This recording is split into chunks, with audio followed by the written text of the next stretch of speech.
આજની ધર્મકથા. પ્રણામ. રાજકુમાર કુબેરદત્ત કેવી મુશ્કેલીમાં ફસાયા હતા. અચાનકથી ઘોડો ઉપદ્રવ કરે, એ પણ એવો ઘોડો કે જેની માટે કેટલા વખતથી પોતે રાહ જોતા હતા અને પોતાને બહુ ગમતો હતો. એ ઘોડો અચાનક ઉપદ્રવ કરે, પોતાના આખા નગરથી, પોતાના રસાલાથી ક્યાંય દૂર ફેંકી દે અને પછી પોતે મૃત્યુ પામી જાય ઘોડો. અને આવી અટવીની અંદરમાં આપણને એકલો મૂકીને વયો ગયો. મન કેટલું વિષાદમાં જાય. આપણે આપણી પોતાની સેલ્ફને ત્યાં મૂકીને કલ્પના કરીએ. એ ઘોડા પ્રત્યેની ઘૃણા, કદાચ એ ઘોડો તો ગુજરી ગયો છે, પણ એ ઘોડાને દોષિત ગણવાની જે આપણી ભાવના હોય એ કેવી પ્રબળ બને. દર કાચી સેકન્ડે આપણને વિચાર આવે કે આ ઘોડા ઉપર ન બેસ્યો તો સારું થાત, આ ઘોડો કેવો નીકળ્યો, પોતે તો ગયો પણ મને કેવી મુશ્કેલીમાં ફસાવીને વહી ગયો, હવે મારું શું થશે. આખો આવડો મોટો રસાલો, પિતાજી, રાજ પરિવાર, આ બધું હોવા છતાં હું અત્યારે કેવી ભયંકર પરિસ્થિતિમાં છું. કોણ આવશે, કોણ મને બચાવશે, હિંસક પશુઓ ખાઈ જશે તો શું થશે, મારા ખોરાકનું શું, મારું સૂવાનું શું. કેટલા બધા પ્રશ્નો આપણને નીકળ્યા હોત. કુબેરદત્તને કદાચ આમાંનું કંઈ એટલું બધું નહીં નીકળ્યું હશે વિશેષ પ્રમાણમાં, એટલે જ એમને મુનિ ભગવંતનો ભેટો થયો હશે. નિયતિ આપણને શુભ આલંબનો ત્યારે જ આપે છે જ્યારે આપણું અશુભ કેટલુંક દબાયેલું હોય. જેનું અશુભ બહુ પ્રચુર પ્રમાણમાં હોય એને શુભ આપવાની નિયતિને, કુદરતને, પ્રકૃતિને બહુ ઉતાવળ નથી હોતી. એને એમ થાય કે ભઈલા હજી રમતું, થોડો તને ઘણું ગમે છે તો થોડો હજી એની સાથે રહે, એ વિકલ્પો સાથે. અને આ એક સત્ય છે જે આપણે હંમેશા નબળા અનુભવમાં, નબળું ભોગવ્યા પછી પણ શીખતા નથી. આપણા સંસારની મસમોટી મુશ્કેલીઓ એનું મૂળ આપણી વિકલ્પ કરવાની આદતો છે. જ્યારે એમ ખબર પડી જાય કે હવે પરિસ્થિતિ આ જ છે ભાઈ, આમાં કંઈ આપણાથી ચેન્જ કરી શકવાની શક્યતાઓ નથી, બધી ટ્રાય કરી લીધી, તો એક ક્ષણે મનને આ વસ્તુનો સ્વીકાર કરવો જોઈએ. આવો ભાવ મન ઉપર આપણે કેમ ક્યારે મૂક્યો નથી. કમ્પ્લેન્સ, ફરિયાદો, આ બધા સાથેનું જીવન એ કમ્પ્લેનવાળું જ રહેવાનું અને સ્વીકારવાળું જીવન, આનંદવાળું જીવન, જે મળ્યું એમાં રાજીપાવાળું જીવન, એ રાજીપાવાળું રહેશે. કુબેરદત્તનું આ સરસ મજાનું માનસિક એનું સ્તર એ આપણને આકર્ષવું જોઈએ. હવે એ મહાત્મા સાથેનો તો એમનો ચર્ચાનો જે ક્રમ હતો વિશ્લેષણનો, એ પૂરો થયો. પુરુષાર્થ મોટો કે કર્મ મોટા, જગતના બે પાયાના તત્વોની અંદરમાં કોણ મોટું, એનો બહુ બેલેન્સિંગ જવાબ પૂજ્યશ્રીએ આપ્યો. બહુ સંતોષકારક જવાબ રહ્યો. હું માનું છું કે આપણને પણ હવે બહુ વારંવાર આવી ચર્ચાઓનો રસ નહીં રહે, કારણ કે આ ચર્ચા એવી છે જે હંમેશા આપણને અપીલ કરતી હોય અને વારંવાર આપણે આવી ડિબેટ કરતા હોઈએ. લે, ભાગ્ય જ જો મોટું હોય તો હું કાલથી કાંઈ ખાઈશ નહીં, ફૂડ આવીને મારા મોઢામાં વહી જશે. આવું બધું, આમ જેને વેગ કહી શકાય, વિચિત્ર કહી શકાય, એવું પણ બોલવાવાળા લોકો આપણે ત્યાં ઘણા હોય છે, જે આપણે ક્યારે કરવાના જ નથી. એવા તર્કો, કદાચ કુતર્કો કહી શકાય, એવું પણ આપણે ત્યાં બહુ હોય, ફક્ત અને ફક્ત ચર્ચાઓને લાંબી કરવા માટે. આ બહુ સરસ પદ્ધતિ છે.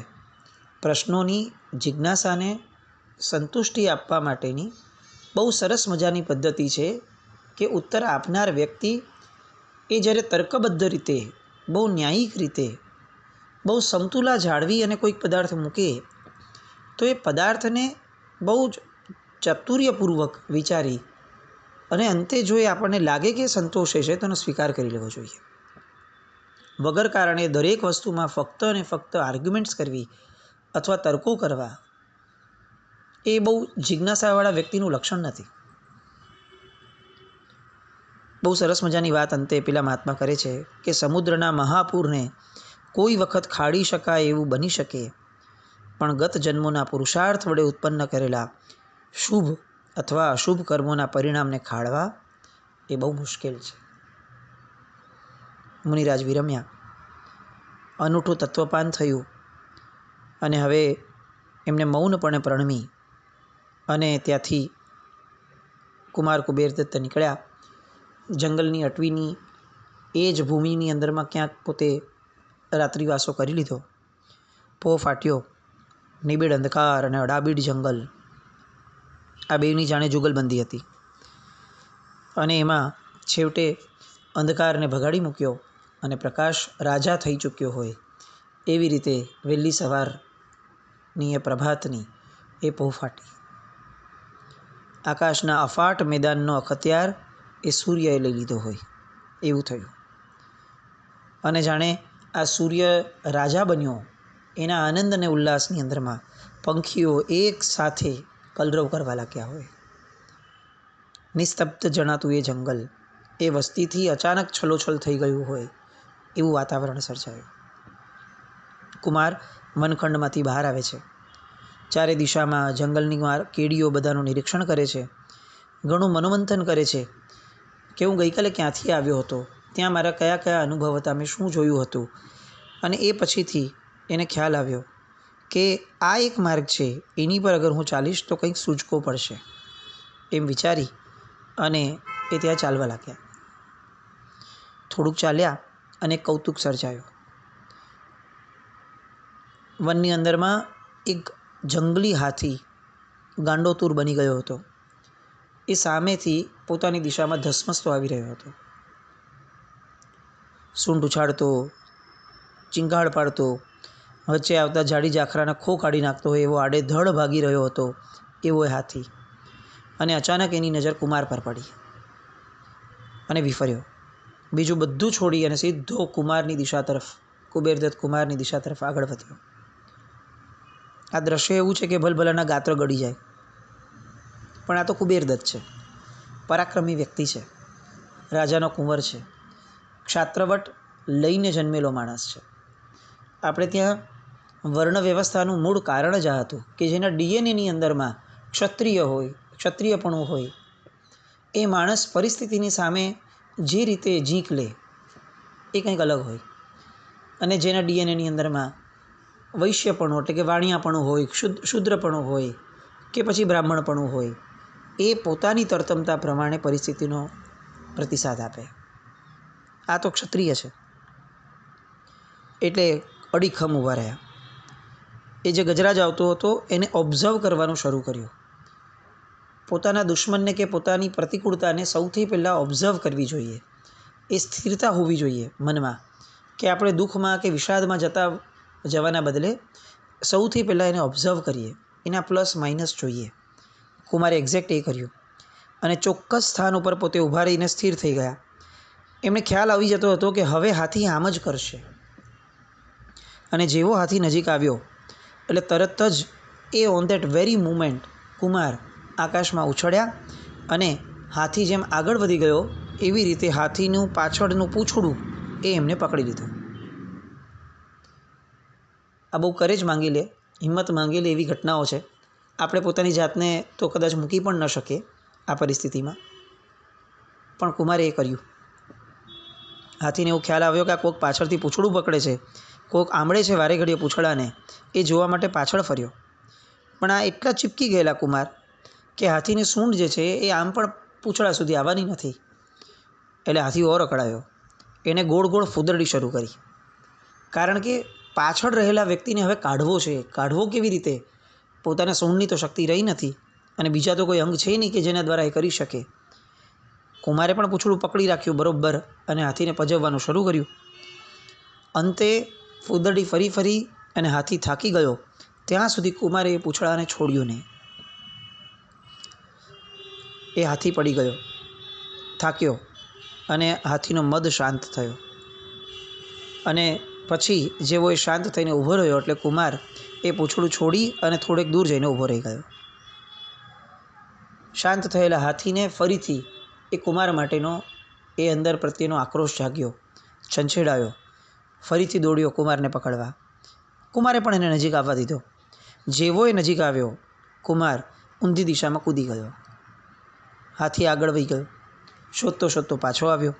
હાથીમાં રિવર્સ ગિયર તો હોતા નથી, એટલે આવડું મોટું શરીર ફરી પાછો ઊંધેથી પાછો ફરે ત્યાં સુધીમાં કુમાર સંતાઈ ગયો. આમ કરીને સંતા કુકડી રમવા લાગ્યા. અંતે કુમારે હાથીને એટલો બધો હંફાવ્યો કે હાથીનો બધો ઉન્માદ એ ત્યાં ગળી ગયો.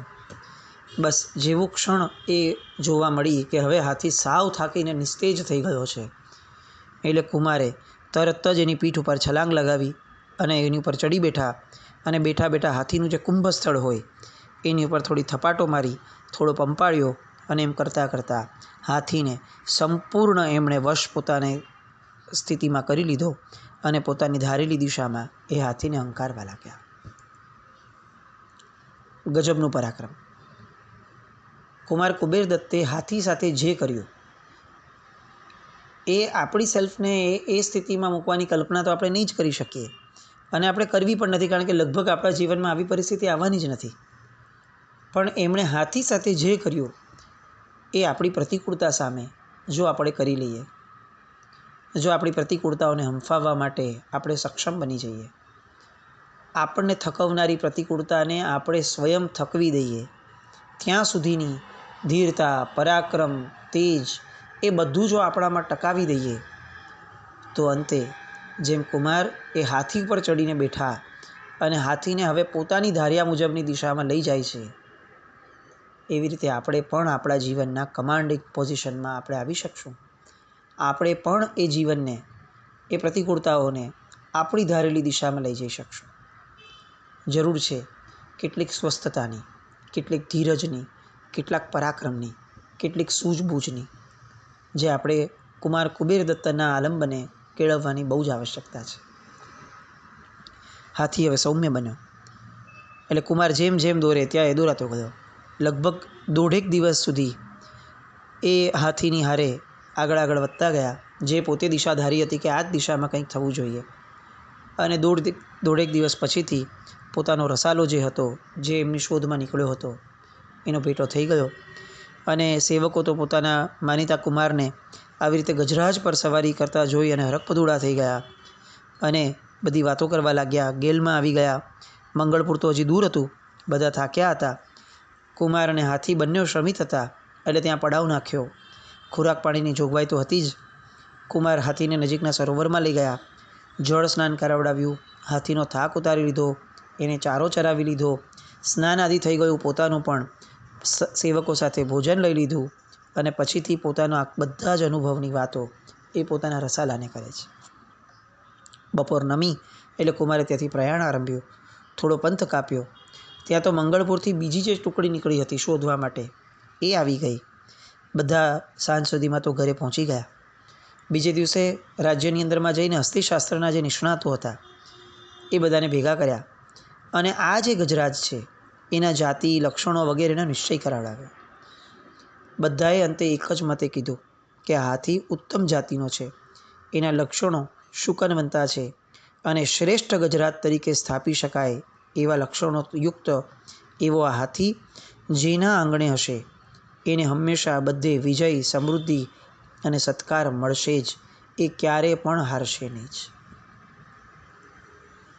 કેવું કહેવાય, એક સમયે જે આફત લાગતી હતી, જે મોત દેખાતું હતું, આજે એ જ જીવનની શ્રેષ્ઠતમ સહાયક ભાવની ધારા લઈને આવેલું તત્વ ગણાય છે. જે લાયબિલિટી લાગતી હતી એ એસેટ થઈ આવી.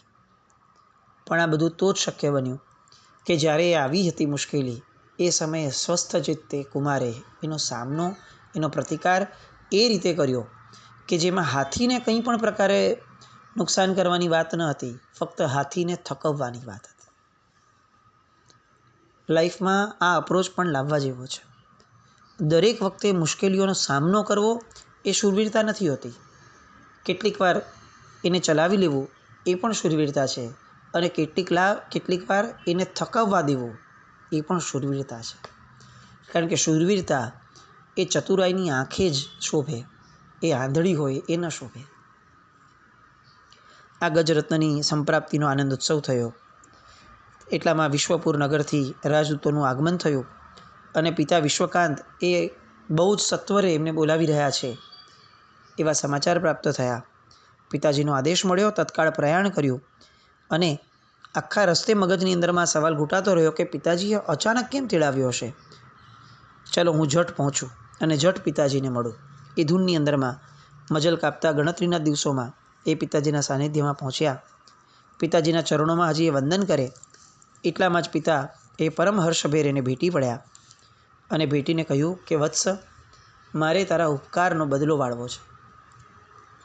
કુબેરદત્તને આશ્ચર્ય થાય છે કે આ વળી કઈ નવી વાત આવી. મેં અને પિતાજી પર કઈ રીતે ઉપકાર કર્યો? ઉપકારી તો એ છે મારા.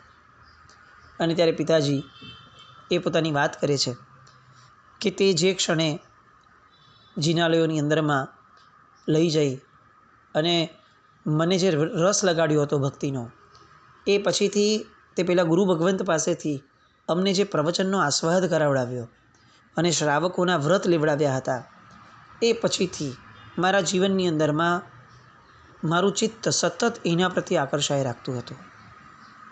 અને ધીરે ધીરે ધીરે વ્રતની અંદરનો આનંદ એ એટલો બધો વધતો ગયો કે હવે મારાથી રહેવાતું નથી, અને મને એવું લાગે છે કે મારે હવે વ્રતમાંથી મહાવ્રત તરફ આગળ વધવું છે.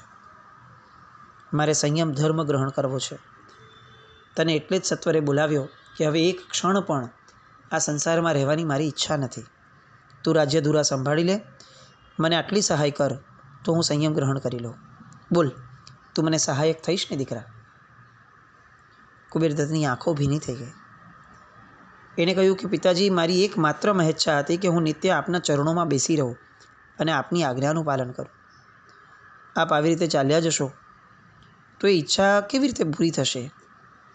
પણ પિતાજી, આપ મોક્ષ સુખના પંથે વળવા માટે ઉદ્યુક્ત થયા છો, એટલે હવે મારી એ ઈચ્છાઓ દ્વારા હું અંતરાયભૂત બનું એ યોગ્ય નથી. પ્રસન્નતાથી આપ આપનું આત્મસાધન કરો. હું આપના આદેશ પ્રમાણે વર્તવા માટે તૈયાર છું. પિતા અને પુત્ર, એમના સંવાદો, એની ગરિમા, એમની એકબીજા માટેની લાગણીઓ, પોતાના કર્તવ્યોનું ભાન, આ કેવું પ્રબળ છે.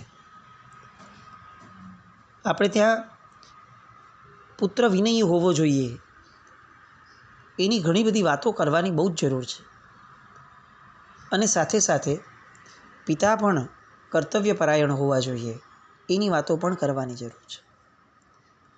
વડીલો અને બાળકો, આ બંનેની વાત જો ભેગી નહીં થાય અને કોઈ પણ એક વ્યક્તિ જો બદલાશે અને બીજું બદલાવા તૈયાર નહીં થાય, તો પેલો બદલાયેલું વ્યક્તિ એ બહુ લાંબો સમય સુધી પોતાની બદલાવાની જે ધગશ છે એને ટકાવી નહીં શકે.